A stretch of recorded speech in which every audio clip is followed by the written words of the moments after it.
Dragi moji, letošnje leto ni bilo rožnato, zato vam v prihajajočem letu želim 3 stvari. Dobre prijatelje, s katerimi se boste smejali in jokali.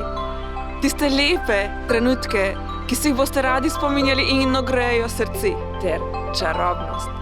Saj vsak v življenju potrebuje kanček čarobnosti. Želim vam lepe praznike. Vaša Petra.